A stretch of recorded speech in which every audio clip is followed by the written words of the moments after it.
எங்கும் அன்பு நிறைந்திடவும் சகோதரத்துவம் தழைத்திடவும் கிறிஸ்மஸ் விழா கொண்டாடி கொண்டிருக்கக்கூடிய இந்த நேரத்தில் அனைவருக்கும் என்னோட கிறிஸ்மஸ் வாழ்த்துக்களை முதல்ல தெரிவிச்சுக்கிறேன்.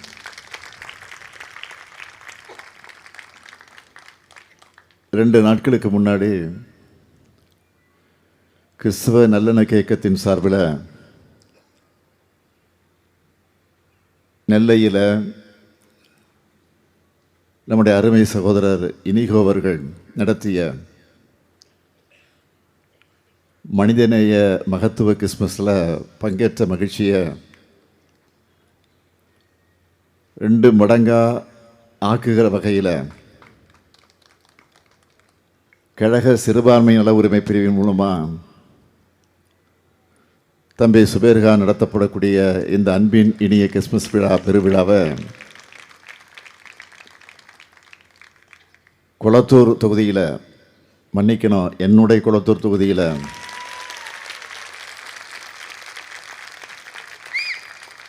ஏற்பாடு செஞ்சுருக்காங்க. கிறிஸ்மஸ் என்பது எல்லாருக்கும் மகிழ்ச்சி தரக்கூடிய நாள், அன்பை பரிமாறிக்கொள்ளக்கூடிய நாள். அப்படிப்பட்ட இந்த திருநாள் கொண்டாட்டத்தில் 3250 குடும்பங்களுக்கு நலத்திட்ட உதவிகளை வழங்கியிருப்பது எனக்கு மகிழ்ச்சியை தருது. இந்த 4.5 ஆண்டுகளில் 3927 கோயில்களுக்கு குடமுழுக்கு செஞ்சு நம்ம திராவிட மாடலுடைய ஆட்சிக்கு பெருமை சேர்த்திருக்கக்கூடிய மாண்புமிகு அமைச்சர் சேகர்பாபு அவர்கள் தமிழ்நாட்டோட சமத்துவத்தின் அடையாளமாக,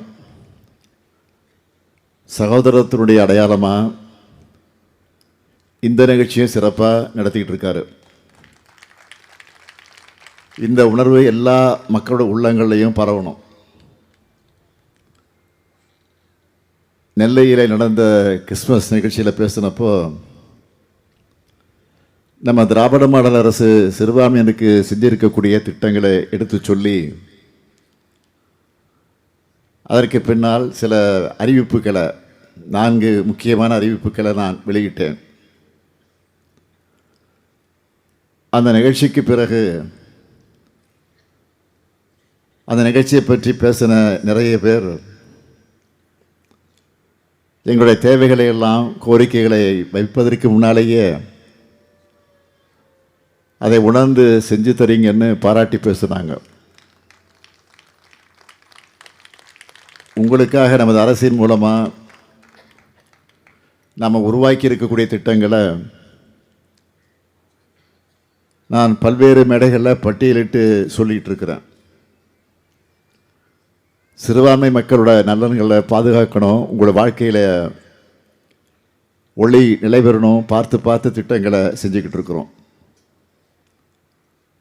அதில் சிலவற்றை மட்டும் ஹைலைட்டாக சுருக்கமாக சொல்ல விரும்புகிறேன். கல்வி எனும் பேராயுதத்தை அனைவர்கிட்டையும் கொண்டு போய் சேர்க்கணும், எல்லாரையும் வளர்த்தெடுக்கணும்னு கல்விக்காக நாம் எவ்வளவு திட்டங்களை, முன்னெடுப்புகளை செஞ்சிட்ருக்கோம்னு உங்களுக்கு நல்லா தெரியும். அதோட தொடர்ச்சியாக சிறுபான்மையின கல்லூரி மாணவர்களுடைய நலன் கருதி சென்னை மற்றும் கோவை மாவட்டங்களில் 130 மாணவர்கள் பயனடையக்கூடிய அளவுக்கு புதிய விடுதிகளை தொடங்கியிருக்கிறோம்.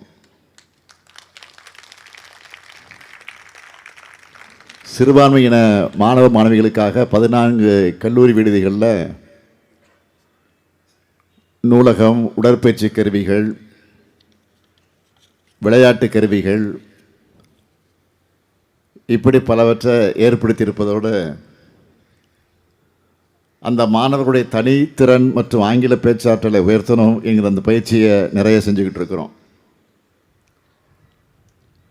மாணவ மாணவியருடைய விடுதிகளில் தங்கி படிக்க அவங்களுடைய பெற்றோர்களுக்கான ஆண்டு வருமான உச்ச வரம்பையும் பல்வகை செலவின தொகையும் உயர்த்தி இருக்கிறோம்.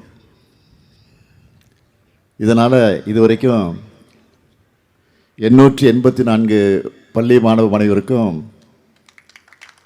3824 கல்லூரி மாணவ மாணவியருக்கும் பயனடைஞ்சிருக்கிறாங்க. கிராமப்புற மாணவிகள் இடைநிற்றல் இல்லாமல் கல்வி கற்கணும், அதற்காக 1,03,000 மாணவிகளுக்கு 6,57,00,000 ரூபாய் ஊக்கத்தொகை. வெளிநாடுகளில் உயர்கல்வி பயில சிறப்பான திட்டம். 1ஆம் வகுப்பு முதல் 8ஆம் வகுப்பு வரை படிக்கிற 90,723 மாணவிகளுக்கு 1000 ரூபாய் கல்வி உதவித்தொகை. சிறுபான்மையினால் நடத்தப்படக்கூடிய 456 கல்வி நிறுவனங்களுக்கு நிரந்தர அந்தஸ்து சான்றிதழ்களை வழங்கியிருக்கிறோம். பொருளாதாரத்தில் பின்தங்கின சிறுபான்மையின பெண்கள் முன்னேற்றம் அடைகிறதுக்காக 1000 பேருக்கு தையல் இயந்திரங்கள் வழங்கியிருக்கிறோம்.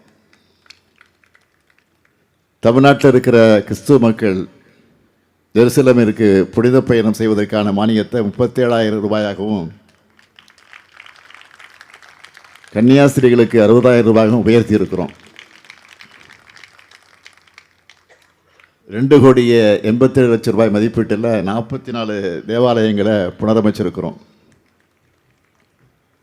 சென்னை மாவட்டத்தில் வெஸ்ட்லி தேவாலயத்தை 1,19,00,000 ரூபாயில் புனரமைச்சிருக்கிறோம். புனித தோமையர்மலை தேவாலயத்தை 1,49,00,000 ரூபாய் செலவில் புனரமைச்சிக்கிட்டு இருக்கிறோம். சென்னையில் இருக்கிற உங்களுக்கு கல்லறை தோட்டங்களில் நிலவக்கூடிய பிரச்சனைகளை பற்றி நல்லா தெரியும். அதனால தான் நம்ம அரசில் கிறிஸ்தவர்களுக்கான அடக்கஸ்தலங்கள் அமைக்க புதிய நிலம் கையகப்படுத்தப்படும். சென்னையில் ஏற்கனவே இருக்கிற அடக்கஸ்தலங்களில் மீண்டும் அடக்கம் செய்கிறதுக்கு இருந்த நிபந்தனைகளையும் தளர்த்தி இருக்கிறோம். அது மட்டுமல்ல, 19 கல்லறை தோட்டங்களை புனரமைச்சிருக்கிறோம். திருநெல்வேலி, தேனி, ராமநாதபுரம் மற்ற திண்டுக்கல் உள்ளிட்ட 13 மாவட்டங்களில் கல்லறை தோட்டங்களுக்கு சுற்றுச்சுவரை அமைக்க 5 கோடி ரூபாய் நிதியை விடுவிச்சிருக்கிறோம்.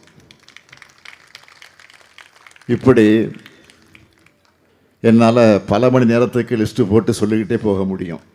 அந்த அளவுக்கு செஞ்சுருக்கிறோம். இன்னமும் செய்வோம் செய்வோம் செய்வோம். திருநெல்வேலியில் நடந்த கிறிஸ்மஸ் விழாவில் 4 அறிவிப்புகளை வெளியிட்டேன். அப்போ சொன்னேன், இனிகோ கேட்டால் இல்லைன்னு சொல்ல முடியுமான்னு.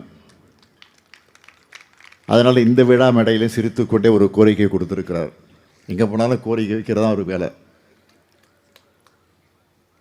அதுக்கான அறிவிப்பை இப்போதே வெளியிட நான் விரும்புகிறேன். இப்போ மேடையில் ஒரு கோரிக்கை கொடுத்தார். அதாவது 2019 முதல் 2024 வரை செயல்பட்டு கொண்டிருக்கக்கூடிய தமிழ்நாடு ஒருங்கிணைந்த வளர்ச்சி மற்றும் கட்டிட விதிமுறைகள் 2019 படி உள்ள மதச்சார்பான கட்டிடங்களுக்கு மாவட்ட ஆட்சியருடைய என்ஓசியை வலியுறுத்தாமல் திட்ட அனுமதி வழங்கப்படும்.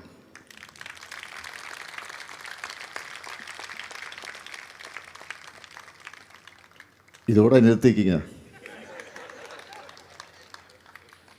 இந்த காலத்தில் திட்ட அனுமதி வேண்டி விண்ணப்பிச்சிருக்கக்கூடிய மதச்சார்பான கட்டடங்களுக்கும் இது பொருந்தும். இனிகோவின் கோரிக்கைகள் இனி இல்லை என சொல்லக்கூடிய அளவுக்கு அறிவிப்புகள் செஞ்சாச்சு.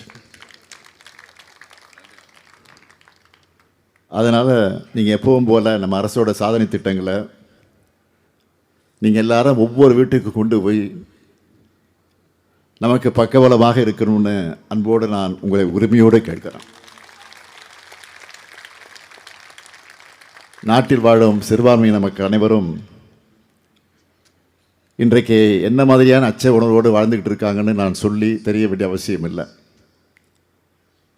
இந்த நாட்டினுடைய குடிமக்களுக்கே அச்சத்தை வர வைக்கக்கூடிய எதேச்ச அதிகார சக்திகள் எதிர்க்கிற திறனும் கோரிக்கைகளும் அந்த உணர்வும் திராவிட முன்னேற்றக் கழகத்திற்குத்தான் இருக்குது. அதனால தான் எஸ்ஐஆர் நடவடிக்கையின் போதும் சரி, இப்பவும் சரி, உங்கள் எல்லாருடைய வாக்குரிமையும் உறுதி செய்ய உறுதியோடு களப்பணி ஆற்றிக்கிட்டு இருக்கோம். நாட்டில் அன்பொழி நடத்துகிற சமத்துவத்தை விரும்புகிற சக மனிதர்களை, சக சகோதரிகளை நினைக்கிற மக்கள் தான் பெரும்பான்மையாக இருக்கிறோம். ஜனநாயகத்தில் இந்த வலிமைமிக்க சக்திகள் ஒன்று சேர்ந்து மக்களும் ஆதரவாக இருக்கும்போது எந்த பாசிச சக்திகளாலும் ஒன்றும் செய்ய முடியாது. உங்களுக்கு துணையாக திராவிட முன்னேற்றக் கழகமும் மதச்சார்பற்ற முற்போக்கு கூட்டணியும் உறுதியாக இருக்கும். அதேபோல் என்றைக்கும் நீங்கள் எங்களுக்கு துணையாக இருக்கணும்னு கேட்டு மீண்டும் உங்கள் அனைவருக்கும் கிறிஸ்மஸ் வாழ்த்துக்களையும் புத்தாண்டு வாழ்த்துக்களையும் தெரிவித்து உங்கள் வீட்டு பிள்ளை ஸ்டாலின் விடைபெறுகிறேன். நன்றி, வணக்கம்.